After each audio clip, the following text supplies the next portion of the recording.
So here we have our circuit boards all laid out. We have a face up and face down version of each of them. So here we have our desktop satellite tracker, and the way it's going to go is we're going to take one of these and place it onto there, like so, and with a newly modified one of these, that'll sit all the way down to here.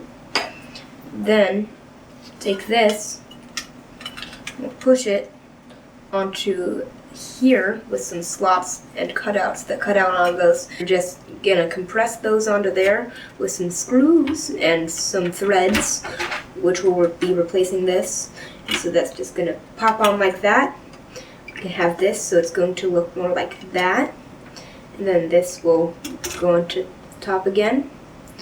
And these boards here will go inside of this. The inside board has mouse bites here, which means that you're going to break that off right there.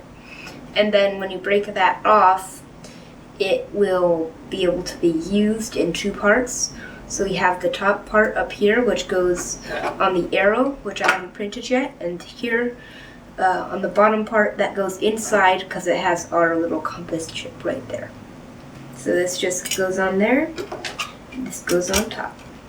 So we have our theta assembly here, but we had a little bit of a problem. Number one, you can't see through it, but that's not really something that we can fix very well. But the other thing is the motor won't turn because it's being put on too much pressure by the circuit board, so we just reduced the cutout size there, and then we're going to reprint it again.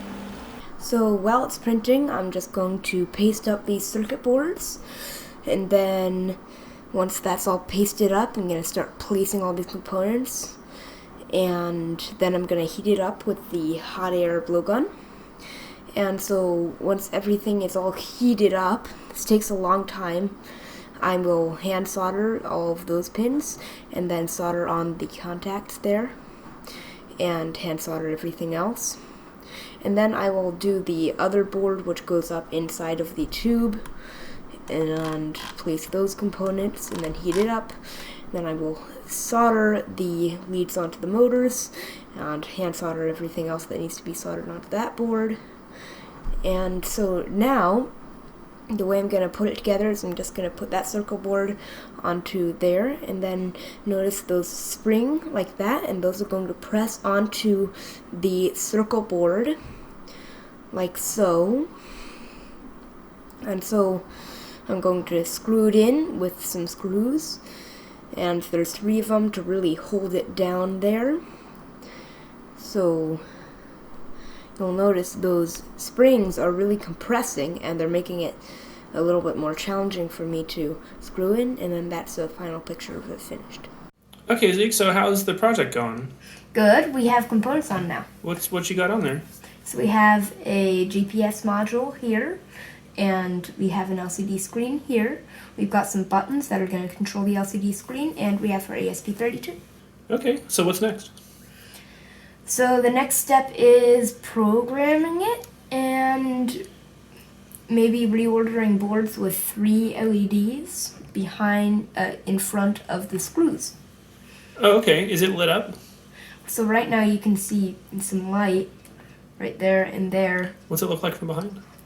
From behind, it's supposed to light up the clear plastic so you can see it, and you should be able to control this with the 5 buttons and a reset button. So now I'm just going to plug in this little USB cable to its port, and the motor will start to turn. Like so. And it's getting power through this circle board and its rings.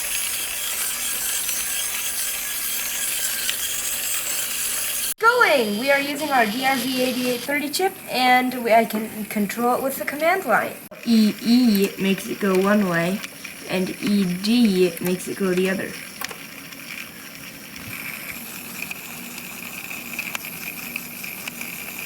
So, thanks for watching my video about the desktop satellite tracker putting together the baseboard, and it's all ready to go pretty much now. We just have to finish up some software and get it going. So, thanks for watching, and stay tuned to the next video.